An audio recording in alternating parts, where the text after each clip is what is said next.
Et c'est la fin des questions au gouvernement. On refait les CAG sur LCP, on refait les questions au gouvernement.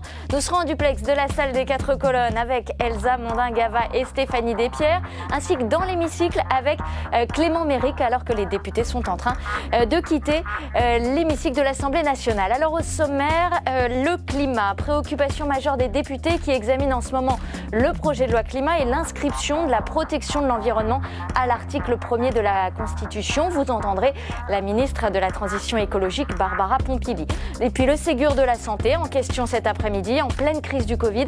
Le Premier ministre a salué les avancées pour l'hôpital et la revalorisation attribuée aux soignants. Au total, 19 milliards seront débloqués. Bienvenue à tous, on refait les CAG, c'est parti.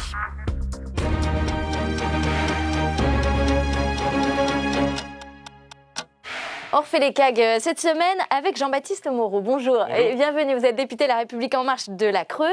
Et Marie-Christine Dalloz, bonjour. Bienvenue à vous, député Les Républicains du Jura. Alors on part tout de suite dans l'hémicycle retrouver Clément Méric. Clément, vous avez suivi cette séance depuis les tribunes et vous retenez une séance où les femmes étaient véritablement à l'honneur au lendemain de la journée des droits des femmes.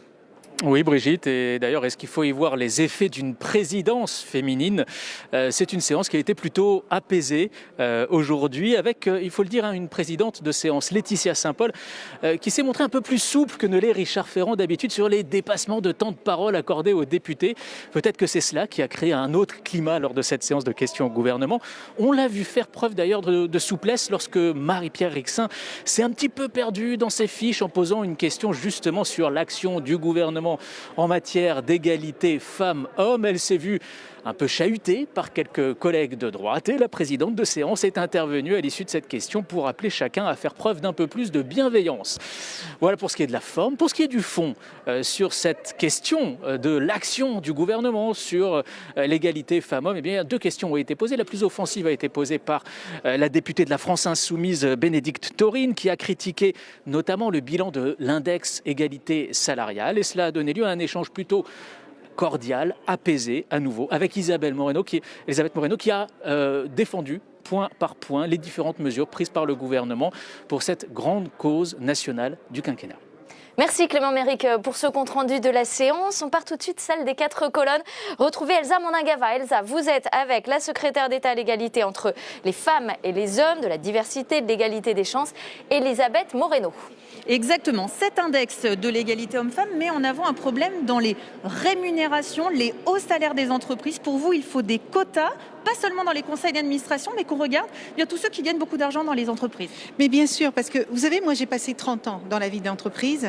Personne n'aime être considéré comme un quota. Personne n'a envie d'être recruté parce qu'on lui dit il nous faut un quota. Les gens ont envie d'être recrutés parce qu'ils ont du talent, parce qu'ils sont capables. Et aujourd'hui, le problème des femmes dans l'entreprise, ça n'est pas qu'elles manquent de compétences ou de capacités, c'est qu'il y a un tel plafond de verre sur leur tête que pour rattraper l'écart qu'il y a entre les femmes et les hommes, des écarts de salaire entre 9 et 27%, eh bien si on ne donne pas un coup de boost et si on ne met pas de lois en place qui sont incitatives, comme la loi Copé-Zimmermann l'a été pour les conseils d'administration, on n'y arrivera pas. Donc pour moi, c'est la seule manière de renverser la table, de réajuster cette égalité, quitte à ce que ces quotas soient transitoires, mais il faut absolument en faire. Et pas de risque justement qu'une femme soit considérée, eh bien elle est là parce que c'est une femme, pas parce qu'elle le mérite. Les entreprises sont habituées aux objectifs chiffrés. Si on donne un objectif chiffré et que l'on demande à ce que les femmes soient paritaires aux hommes dans l'entreprise, tout le monde y gagnera. Ça n'est pas une question, on n'est pas en train de demander la charité, on est juste en train de demander que les femmes aient les mêmes opportunités que les hommes. Et dans une société aussi patriarcale que la nôtre, où les mentalités changent lentement, eh bien c'est donner un coup de pouce au destin. Je voudrais juste vous rappeler que le World Economic Forum dit qu'il faudra 257 ans au niveau planétaire pour arriver à une parité juste entre les femmes et les hommes dans l'entreprise, 54 ans en Europe. Quelles sont les jeunes générations aujourd'hui qui sont prêtes à attendre aussi longtemps alors qu'elles sont aussi formées, aussi compétentes et aussi capables? On a vu pendant la crise sanitaire des femmes qui étaient au front avec des métiers pénibles, parfois des temps partiels subis, dans les caisses des supermarchés, dans les métiers du soin. Quelle réponse vous comptez leur apporter au lendemain de cette crise sanitaire qui n'est pas finie, mais on peut peut-être déjà faire avancer le sujet? Les femmes ont été en première ligne dans cette crise. vous l'avez dit, la santé, l'éducation, la propreté, la distribution, les caissières, elles ont été dans les métiers essentiels, mais elles ont aussi été les premières victimes, puisque ces métiers ne sont pas reconnus, ne sont pas valorisés, ne sont pas toujours qualifiés. Et c'est pour ça que je me réjouis qu'Elisabeth Borne porte en ce moment une consultation avec les partenaires sociaux pour voir comment nous pouvons revaloriser ces métiers. Et ça va venir s'ajouter à toutes les actions que le gouvernement prend, que ce soit l'égalité par le congé de paternité, le fait qu'on l'ait doublé, eh bien ça va permettre aux femmes et aux hommes de s'ajuster par rapport à ça et de réduire cette pression des tâches domestiques qui portent aujourd'hui à plus de 70% sur les épaules des femmes. Et on l'a vu. On aurait pu penser que, compte tenu du fait que les femmes et les hommes étaient confinés de la même manière, les tâches auraient pu s'équilibrer. En vérité, non. Donc c'est pour ça que je continue de penser qu'il faut un peu forcer le destin, donner un coup de pouce au destin pour que les femmes aient la place qu'elles méritent dans la société. Et la place qu'elles méritent, ça n'est pas simplement les tâches domestiques, c'est aussi s'accomplir et se réaliser professionnellement. Un dernier mot très rapide. Vous avez dit le gouvernement, il est paritaire, c'est bien. Regardons au niveau des conseillers, c'est un message que vous donnez à vos collègues ministres. Il faut que la parité, elle soit partout, même là où elle se voit moins. Je pense que ce gouvernement est probablement celui qui a été le plus volontaire sous la Ve République sur cette question d'égalité entre les femmes et les hommes. Emmanuel Macron est le premier président à avoir décidé de s'en saisir en grande cause du quinquennat. On n'a jamais eu autant de femmes à l'Assemblée nationale. Et ce que je veux dire, c'est que cet effort qui est fait, il faut aller dans toutes les sphères, privées et publiques. Merci beaucoup, Madame la Ministre, de nous avoir accordé ces quelques minutes après une séance présidée par une femme. Merci Elsa Mondin-Gava. Autre question qui a été abordée aussi lors de cette séance de questions au gouvernement, la question du climat, alors que le projet de loi est en ce moment débattu en commission spéciale. Je vous propose d'entendre la réponse de Barbara Pompili à la députée Agir Ensemble du Nord, Valérie Petit. On l'écoute. J'ai la conviction que la transition écologique sera sociale ou ne sera pas. Cette transition nécessite de l'accompagnement, des investissements. Et d'ailleurs, c'est ce que nous faisons avec notamment nos aides à la rénovation énergétique, dont ma prime Rénov', qui a été dotée de 2 milliards d'euros dans le plan de relance. Et au total, ce sont 10 milliards d'euros qui sont mobilisés chaque année pour accompagner les ménages. Avec des aides aussi pour le remplacement des chaudières à fioul qui ont permis à plus de 200 000 ménages de changer leur équipement sur les 2 années passées, mais aussi avec des aides pour la conversion pour les véhicules propres qui accompagnent le développement des zones à faible émission qui vont se développer grâce au projet de loi Climat et Résilience. Nous avons créé un bonus de 1 000 € pour les véhicules électriques d'occasion et un surbonus de 1 000 € en Outre-mer. Évidemment, ces mesures vont être renforcées dans le projet de loi Climat et Résilience. Alors, c'est pas tout à fait l'avis de Mathieu Orphelin, qui est député non inscrit du Maine-et-Loire et qui est au micro de Stéphanie Despierres, salle des 4 colonnes. Alors, on l'entendait, Barbara Pompili défend le projet de loi du gouvernement, notamment sur les transports, sur la voiture. Est-ce que pour vous, ça va assez loin ? Évidemment non. Tout le monde le dit, il faut aller beaucoup plus loin sur le soutien au développement des mobilités alternatives à la voiture. Je pense notamment à la généralisation du forfait mobilité durable pour les salariés qui décident de prendre le vélo ou d'aller covoiturer pour se rendre au travail. Et puis aussi qu'on aide mieux les Français, notamment les plus précaires, à changer de véhicule. Ça fait des mois qu'on porte l'idée d'un éco-prêt à taux zéro garanti par l'État pour que les citoyens puissent changer plus facilement de véhicule pour des véhicules moins émetteurs de gaz à effet de serre et moins polluants. Ça, pour l'instant, le gouvernement n'en veut pas. C'est assez incompréhensible. Il faut donner des solutions aux gens sur la mobilité, sur les alternatives au diesel et à l'essence. Et vous voulez interdire les véhicules les plus polluants, c'est ça ? Oui, mais écoutez, les énormes 4x4 qui pèsent parfois plus de 2 tonnes, qui consomment jusqu'à 10 litres au 100, ça n'a aucun sens. Donc, progressivement, il faut mieux encadrer et favoriser les ventes de véhicules les plus légers, les plus sobres, les moins émetteurs de polluants et de gaz à effet de serre. C'est d'une logique toute simple et en plus ça fait faire des économies aux citoyens. Donc on ne comprend vraiment pas la position du gouvernement. Il faut qu'on accompagne nos constructeurs automobiles dans cette transition plus qu'aujourd'hui. Merci d'avoir répondu à nos questions. Merci Stéphanie Despierres. Marie-Christine Dalloz, ça va pas assez loin, dit Mathieu Orphelin. Pour vous, ça va trop loin ? Mais je crois que l'écologie aujourd'hui, personne n'est insensible au sujet. Ça, c'est clair. On a envie, moi pour mes enfants, mes petits-enfants, mes arrière-petits-enfants, que j'espère un jour connaître, j'ai envie qu'on leur transmette une terre améliorée, pas dégradée. Bon, ça c'est un premier constat. Mais la réalité aujourd'hui, ce texte de loi, il propose quoi ? Des normes nouvelles, des interdictions, des contraintes. et surtout des taxes supplémentaires. On va encore taxer. Je crois que l'écologie, enfin moi, ma conception de l'écologie, c'est vraiment 3 piliers. L'écologie, elle doit se faire autour de 3 piliers. C'était notre vision chez les Républicains, ça a toujours été ça depuis le passé. C'est d'une part, le premier pilier, c'est le progrès social. On ne peut pas faire de l'écologie sans parler de progrès social. C'est la première chose. Deuxièmement, c'est la viabilité économique. Comment on maintient un tissu économique. On le voit bien, la crise du Covid, elle nous a alertés sur des pans complets économiques de filières qui avaient disparu. Donc c'est la viabilité économique, c'est clair. Et c'est pas moi, la députée d'une circonscription où il y a beaucoup de plasturgie, qui va dire l'inverse. Et la troisième chose, c'est effectivement la protection de l'environnement. On doit faire de l'écologie quelque chose de positif avec ces 3 piliers-là. Et pas avec des normes nouvelles, pas avec des sanctions, pas avec des taxes. Alors la protection de l'environnement, on va en reparler. Mais est-ce que vous êtes d'accord, Jean-Baptiste Moreau, il y a une forme d'écologie punitive dans ce projet de loi climat ? Non, dans ce projet de loi de climat, il y a la prime Rénov' qui est renforcée pour justement améliorer l'isolation des bâtiments. Il y a un certain nombre de choses qui sont incitatives. Et l'important, c'est d'avoir une écologie de solution, pas une écologie d'incantation. Je veux dire, changer, pénaliser ou interdire les 4x4 lourds. Qu'est-ce qu'on fait des 4x4 qui servent notamment dans l'agriculture, je veux dire, tous les jours. Voilà, ou dans la montagne, ou en montagne. Est-ce qu'on pourrait l'interdire et avec des régulier peut-être, enfin réguler en fait, en tout cas. Globalement, les phrases toutes faites et les solutions simplistes, ça s'avère souvent rater totalement sa cible. Ce qu'il faut, c'est accompagner l'ensemble de la population dans cette transition avec un pas de temps qui est compatible à la fois avec la vie des entreprises et la vie économique des autres pays. Et le rythme, il vous paraît être le bon là aujourd'hui ? Mais de toute façon, des discussions parlementaires va aussi naître un certain nombre d'adaptations au niveau du rythme, parce qu'il faut là-dessus, la transition, on le fait avec les gens, on ne le fait pas contre les gens.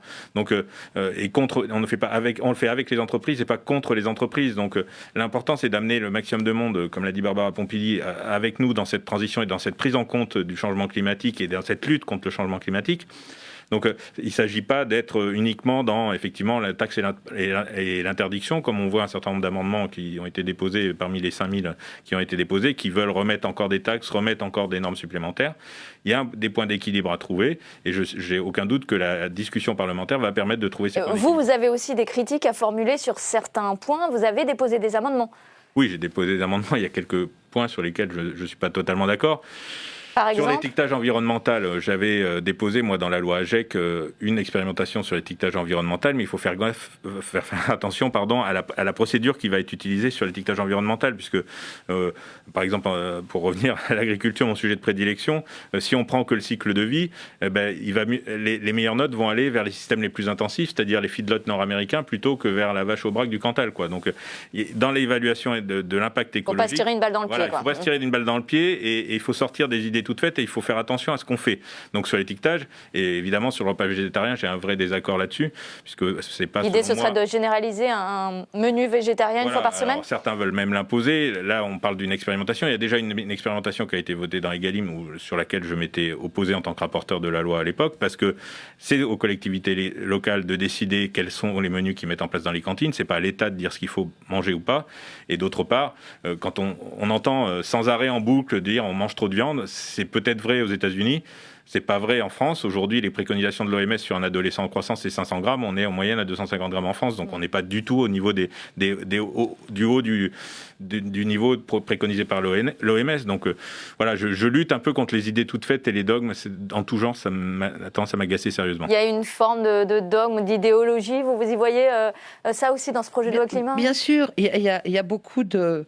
Alors, il y a une forme d'affichage. Faut être réaliste, hein. Ce projet de loi, il arrive maintenant, on est en pré-campagne présidentielle.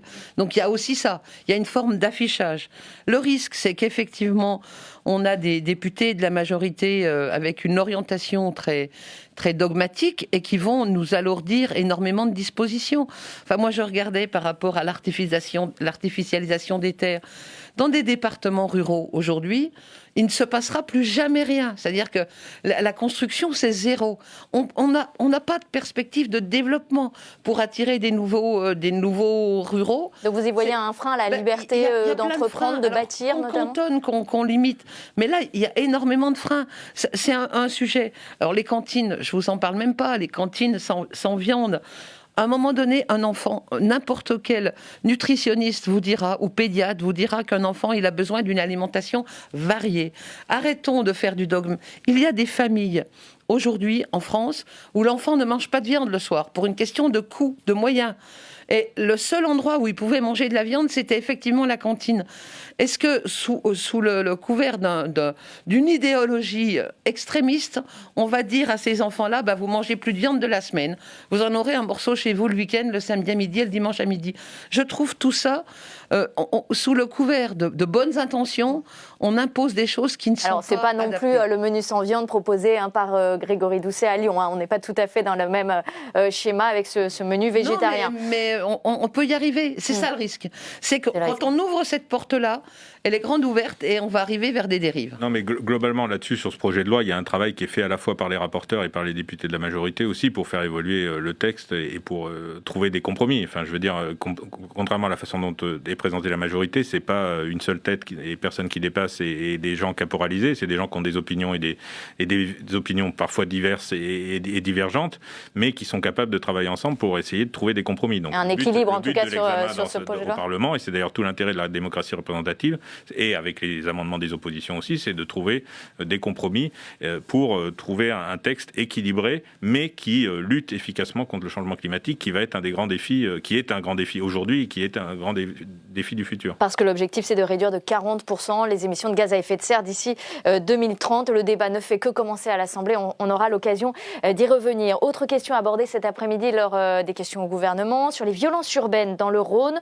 Une question posée par la députée La République En Marche du Rhône, justement, Anissa Keder. On écoute la réponse que lui a faite Gérald Darmanin. À Lyon, à la Duchère, comme à Bron, comme à Rieux-la-Pape, les trafics de stupéfiants, comme partout en France, ternissent l'image de ces quartiers et rendent parfois impossible la vie de ses habitants. Et à la demande du Premier ministre, à la demande du Président de la République, en lien avec vous-même, Madame la députée, je sais combien vous suivez cette circonscription où vous êtes élu, où je me suis rendu plusieurs fois à votre demande, en lien avec les élus locaux, courageux, nous luttons implacablement contre ces trafics. Et la lutte contre ces trafics, qui a fait naître 640 interpellations depuis 2 mois, des saisies records et des interventions pour mettre fin à des points de deal, font naître des réactions tout à fait inacceptables dans la République. Alors oui, la première réponse, c'était une réponse de sécurité.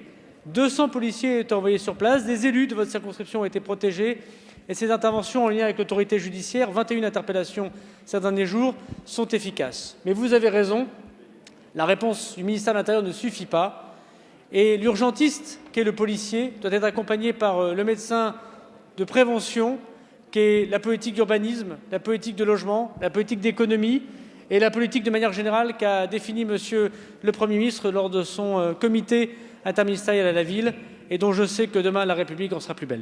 Et on accorde un droit de réponse à Anissa Keder, qui est députée La République En Marche du Rhône, qui est à votre micro, Elsa Mondingava, salle des 4 colonnes. Exactement. Avant cette séance de questions au gouvernement, vous disiez attendre une réponse globale. Le ministre de l'Intérieur a quand même insisté sur la lutte contre le trafic de drogue et la réponse sécuritaire.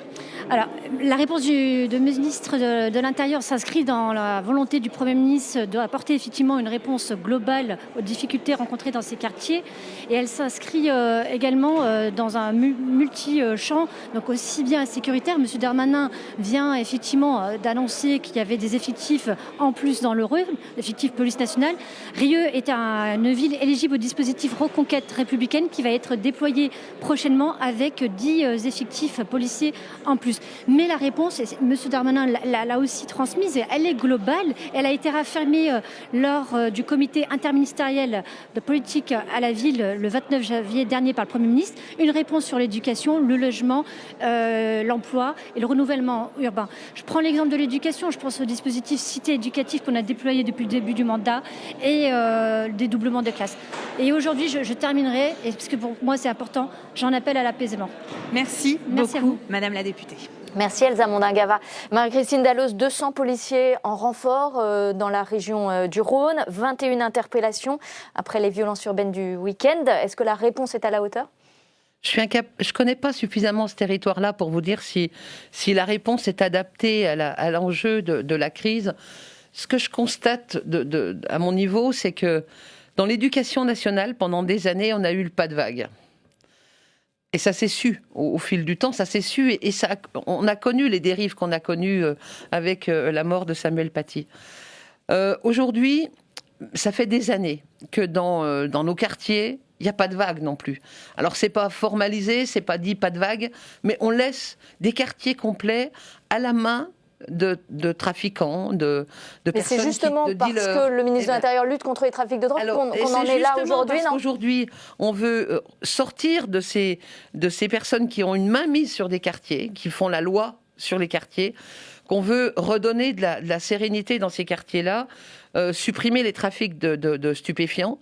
C'est pour ça qu'aujourd'hui on en est là. Et il ne faut surtout pas céder. Je pense qu'il faut une réponse de fermeté. 200, est-ce que c'est suffisant ou pas? Moi, je le souhaite pour la sérénité à Bron et dans les alentours. Mais une chose est sûre, c'est que jamais baisser la garde. Jean-Baptiste Moreau, la réponse, là, elle est sécuritaire. Est-ce qu'elle doit aussi être judiciaire, sociale?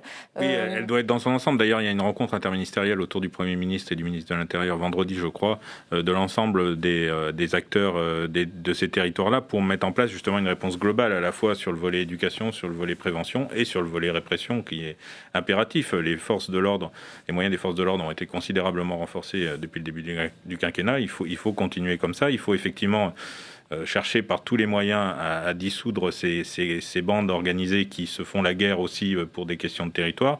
Il y a vraiment là-dessus tout un combat à mener et je pense que Gérald Darmanin fait tout ce qu'il faut pour mener ce combat en envoyant des forces de l'ordre supplémentaires, mais il y a aussi effectivement un volet social, il y a aussi un volet, mais ce qu'il faut saluer, c'est le travail de nos forces de l'ordre quotidien sur le terrain qui luttent pied à pied contre ces délinquants et ces racailles qui sont extrêmement minoritaires en nombre, mais qui créent effectivement le désordre dans les quartiers.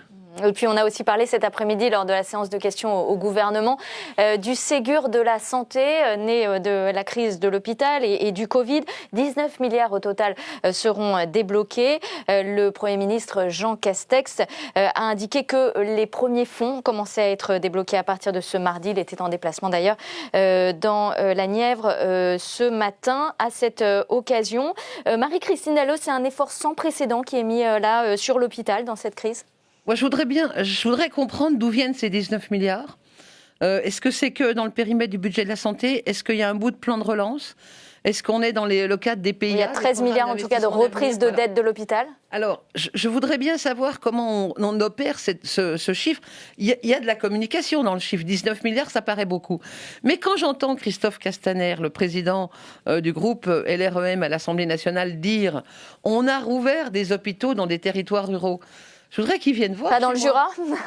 Justement pas. Et je ne comprends pas, je ne sais pas où ça s'est passé, mais il y a plein de territoires qui ont été oubliés, justement, sur ces dispositions-là. Et on n'a pas de solution. Nous, c'était la journée hier des droits des femmes. Nous, on a des femmes dans le Haut-Jura qui accouchent dans le véhicule des pompiers, dans le VSAB des pompiers. Faute de maternité proche. Faute de maternité locale et qui font des kilomètres. Alors, quand les conditions climatiques le permettent, ça va bien au niveau de la route, c'est 45 minutes, 50 minutes, voire 1 heure. Mais quand il y a de la neige ou je ne sais quoi, elles accouchent dans le véhicule des sapeurs-pompiers ou sur un parking. Est-ce que c'est acceptable alors qu'on parle du droit des femmes? Ça, c'est une révolte que je porterai toujours. Jean-Baptiste Moreau, on sait comment ils sont répartis ces 19 milliards. Est-ce qu'ils vont vraiment là où il faut? 19 milliards pour l'investissement, effectivement. Il y a 6 milliards d'euros du plan de relance, mais il y a aussi un certain nombre d'investissements nouveaux pour les EHPAD, pour la modernisation des hôpitaux. C'est 50% de plus, comme l'a dit le Premier ministre, des plans de 2007 et 2012 qui avaient aidé justement les hôpitaux à se moderniser au niveau, là aussi il y a toutes les notions de modernisation au niveau informatique, au niveau de l'appareillage notamment, qui est prise en compte dans ce plan de 19 milliards qui est effectivement sans précédent au niveau du montant tout du moins. Et si même dans les territoires ruraux, moi l'hôpital de Guéret a vu une bonne partie de sa dette qui était relativement importante reprise et annulée par le ministère de la Santé, notamment sous l'impulsion à l'époque l'époque d'Agnès Buzyn. Donc, va il y a eu permettre des choses d'investir de faites, nouveau et aussi. ce qui a permis d'investir, de changer un certain nombre de matériel. Et aussi, il y a eu la première partie du Ségur de la santé qui a permis aussi de revaloriser, parce que ça c'est important, le salaire des personnels de santé, avec une partie qui est déjà versée, une autre à verser de façon rétroactive. Donc tout ça est nécessaire, parce qu'il y avait eu, l'hôpital a été trop longtemps abandonné, et donc, que ce soit dans les territoires ruraux ou pas, il y avait vraiment un vrai besoin aujourd'hui de financement supplémentaire, à la fois pour les personnels et aussi pour le matériel. Moi, j'ai bien Merci. entendu le Premier ministre On va être parler obligé de s'arrêter là. de l'informatique dans les hôpitaux, mais dans les hôpitaux aujourd'hui, on a besoin de personnel soignant et pas Il faut les d'informatique. former. Et encore moins C'est pour ça qu'on a d'administration. c'est pour ça qu'on a arrêté le numerus clausus, notamment pour essayer il faut d'augmenter le des personnel. soignants. Plus de soignants et il faut les former. Voilà, ce sera le dernier mot. Merci Jean-Baptiste Moreau, merci Marie-Christine Dalloz, merci aussi à Elsa Mondingava et Stéphanie Despierres qui nous ont accompagnés tout au long de cette émission, ainsi qu'à Clément Méry qui était dans l'hémicycle de l'Assemblée nationale. Merci à vous tous de nous avoir suivis. On se retrouve la semaine prochaine, mardi, pour une nouvelle séance de questions au gouvernement. Merci.